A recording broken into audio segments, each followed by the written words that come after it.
going to be Blaz. And, dude, I'm so happy. It's DCQ, but not on the Bison. No. It's the JP. This is the matchup that terrorizes me. I've played 1.5 million games of this matchup thanks to Boss over in Japan. Hey, Boss, if you're watching, this matchup is hard, okay? I don't care what you say. He downplays JP every single day, and like to the point where he almost kicked me out of his house during a session. But I will say this. This is the perfect time to see what Blaz's Sagat is made of. I feel like this character gives Sagat a lot, or a pretty decent amount of trouble. Yeah, I completely agree with you, right? He's got a projectile game that doesn't just require the projectiles to go across the screen. Due to the departure and due to the spike coming from the ground, he can definitely like play around the Tiger shots a little bit better than a lot of other characters. No! Oh, okay, fine. That's fine. We're fine. DCQ is mad good with Bison as well. We're fine. Everything's good. Yeah, I think Bison's got some merits in this matchup as well. We'll see how it goes, and we'll see if DCQ ends up changing if he drops a game here to Blaz. Remember, this is the best of 5, first to 3 territory for the whole 20 points. Oh, and then following up with a heavy Tiger Nexus. He looked back. You saw DCQ already trying to get some clarification on what the follow-ups are going to be for the Tiger knee. I've never seen him like look back. Oh, looks like there might be a technical issue instead. Both players looking to the side, so might be trying to get something handled here in a second. But DCQ, definitely, I like the Bison. I know I want to see the JP because I do think, like, with the range of his normals and the way his projectiles work, there's a lot of merit to it. But we know Bison has a lot of anti-projectile tools as well, right? The Psycho Crushers, the level 2 and whatnot. And he also has a way, I think, to kind of frustrate Sagat a little bit in the air because of, like, that heavy DP reaching so far. He might be able to tempt Blaz into doing that a little bit with the head stomps, the Devil's Reversals, stuff like that. I like that call out too. I mean, Bison having some pretty interesting ways to reset the timer against like high Tiger shots. Pretty solid thing to kind of notice. But as you had noticed, in regards to what had happened in the matchup just now, like DCQ obviously had a little bit of a technical issue. He does forfeit that round for Blaz. So he's going to be up 1 round in the game, right? Not necessarily giving up the whole game. So they are going to be playing that out a little bit. But to go back to what you were saying, again, I like being able to try to outpace Sagat's with Bison in terms of like his long-reaching limbs. Yeah.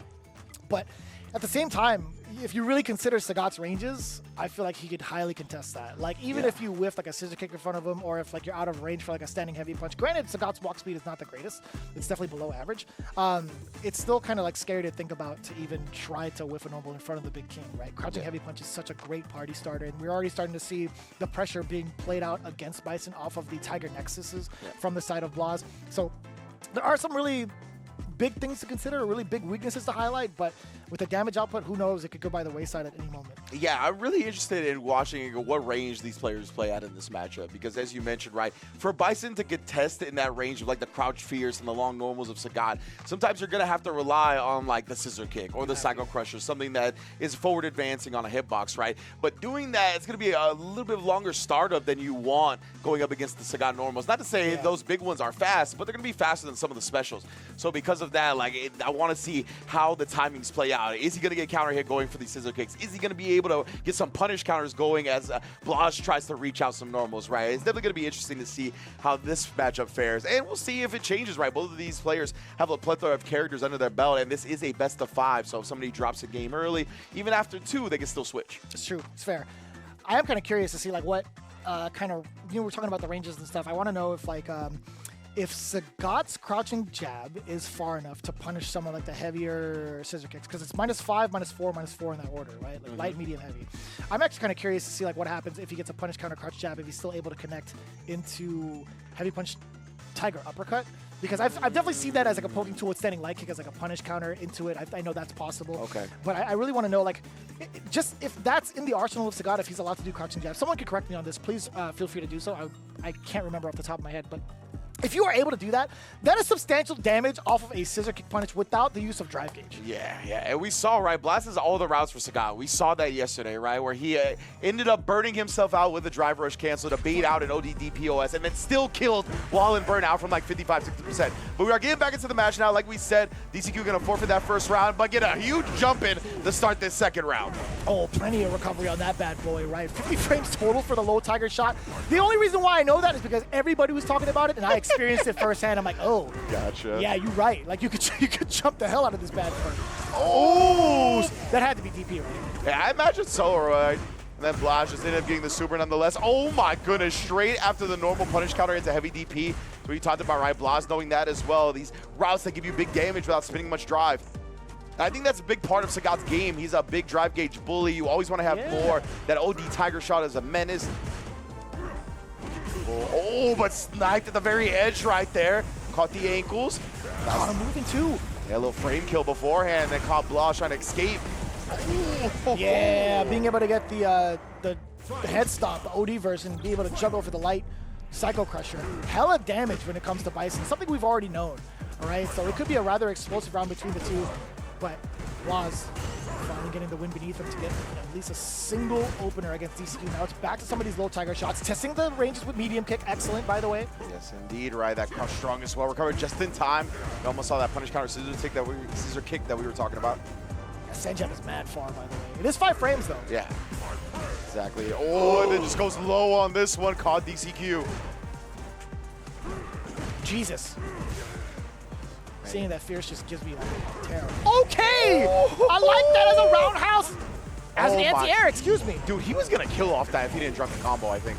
I agree with you. No, he 100% could have. That's wild to think about. Oh my goodness, the perfect parry! This guy's sick. This guy's sick. This guy's insanely good. This guy is insanely good. The jump back, saw him chase down the jump. Of course, the parry scaling is going to allow DCQ to live for now. Only to show another perfect parry before the graveside is visited. My goodness, Blaz. That was ridiculous. He doesn't even have the headset on. Ridiculous. Like, doing the jump back, reading the fact that Psycho Crusher was going to come out, do the jump back. You had the mine on you, so the Psycho Crusher is going to be plus. Knowing all that, perfect parrying upon landing. This dude, like the processing speed, how far he sees into the future is ridiculous. Dude, he's got a supercomputer up in that noggin. 2 back-to-back perfect parries. Check his bloodline, bruh. We don't even have a PC right now. Just check his DNA. I don't know how he's able to process like this. What kind of coolant do you have? Yeah, like, what are you processing on right now? Oh, man. Dude. Of course. Shouts Kakaru, the perfect parry prince, you know what I mean? Like the royal bloodline going there. But Blaz, he might have a whole different bloodline that he is a part of. Dude, this is so sick. It's actually so sick to see how he's developed and also how he's performing every single week. The fact that we get Blaz on a consistent level every single day going forward, or at least during the phases, I should say. But yeah, of course, we got Saturday and Sunday, right, coming up tomorrow for more SFL action. Then we're going to be back in December for round 2 as well as the finals. So yeah, man, just getting to see so much of elite level Blaz action and getting exposed to it in an offline environment like this, in addition to all the other players, is just one of the best parts of SFL. Can't wait for EU to get kicked off as well. But now Blaz is up 1-0. Best of 5 here, like we say. Still needs 2 more dubs, and DCQ is sticking to the Bison for now. Can you believe we have a potential double 40-point ball game for 2G? Dude, 80 points after 2 games? It's gonna be ridiculous. That's more than most teams score within a season, I feel like sometimes. Definitely has happened. Oh my god. I like that. Nice, yeah. Showing off a couple of different looks too. Measuring the distance with medium kick, a couple of hits. Oh, counter hit. Hella plus. Yeah, like that stand fierce. It's going to be one of Bison's primary tools in that range that Sagat really excels in. Oh, he was still in a block stun from the mine, even with the parry. That's a kind of deceptive too. Like you see him that close. I like that defensive option. A little bit of a desperation call, but DCQ well worth it in terms of the risk reward factor. He has plenty of life to play with. Drive rush on in. He sees a single hit in the goalpost. But Blaz, can he make something happen out of this? A couple more hits, he'll build up a level 3, and if he gets that opportunity. Oh, he does not though! The real deceptive sweep. I'm so glad that they gave Bison like a quote-unquote traditional sweep rather than just slide. I love that. I love the way they were both playing at the end right there too. Blaz like walking back extended, then cutting off with a medium kick, and then DCQ adjusting, but now DCQ has him in the corner again here, trying to tie this setup. Oh my goodness. The micro step forward. You know what's crazy? The decision making behind that? It's like DCQ could possibly think, oh, I might get thrown into the corner. Yeah. And I don't want that. I lose the bomb and I lose positioning. Hell no, I'm pressing the button. Blaz 2 steps ahead. Okay, hold up. Interrupting the drive rush forward. DCQ has a chance to seal it out now. Well, we try to make something out for Blaz right there. Blaz so disciplined here. Drive reversal, burnt out, but puts him on a pick so he gets the counter in. Tiger Nexus overhead, wanted the back throw, and DCQ. What a jump out into the landing roundhouse to prevent any type of chase. Yeah, he tried to option select or at least pursue with a forward roundhouse, the high step kick. He's not going to have any sort of invulnerability to it. You know what? Good on DCQ to have the wherewithal to push a button right upon, or at least, yeah, just about close to landing, right? Just covering his bases. This is the type of adaptation we wanted to see from the side of DCQ, right? Although Blaz had the first round in the first game, there's such a difference in regards to DCQ's demeanor, right? There's been so much kind of thrown towards Blaz that he hasn't been ready for just yet. Yeah, DCQ is one of those players that, like, he likes the big names, right? He likes playing the hottest player on the block. He's definitely one to prove that he is nasty himself and wants to stop a lot of the momentum players are building. So this is a great pick, I think, from Falcons. Oh, that's hard to tell, man, off of that Nexus. You can see overhead towards like the recovery of the parry as well, so little double layered on that one. Indeed here, oh my goodness, the overhead from so far away.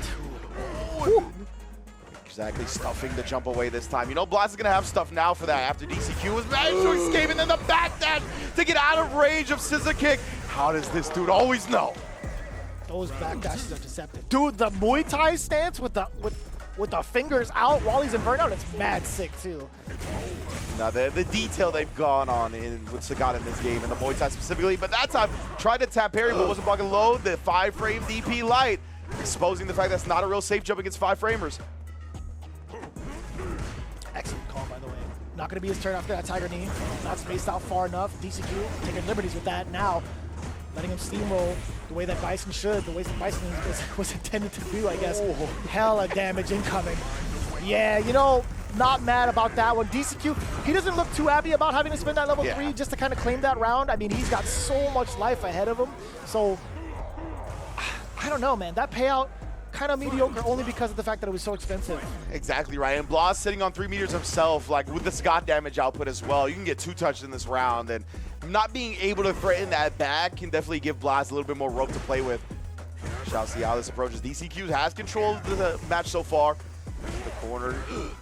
The button timing is coming in from DCQ. Again, the anti-air off of the roundhouse into the Nexus. Back heavy, Tiger Knee, you know it, into the uppercut. A little delay, trying to catch the low as well. DCQ, the Fortress of Solitude. His defense is rock solid. Fort Knox, eat your heart out. Legit, love the DI in that situation as well. Not going to get bullied by the Tiger Nexus stuff anymore. Woo! Drive reversal, it still put Blaz in Burnout, but at least he gets to relieve himself from some pressure, but not for long. The jump on Wake Up! Wait a minute here. We've seen Blaz. He's killed with this amount of life before with no drive. That's crazy. Yeah. That's kind of crazy. Oh, beautiful my. backdash again. First this time to cause the Stand Fierce to whiff. Big damage coming in. DCQ burnt out as well. That's huge too. We talked about that light kick punish, right? Ain't that crazy? Man. And you get your drive gauge back, and you're able to sneak in that crouch jab. DCQ trying to sneak in possibly a longer startup normal on the way over.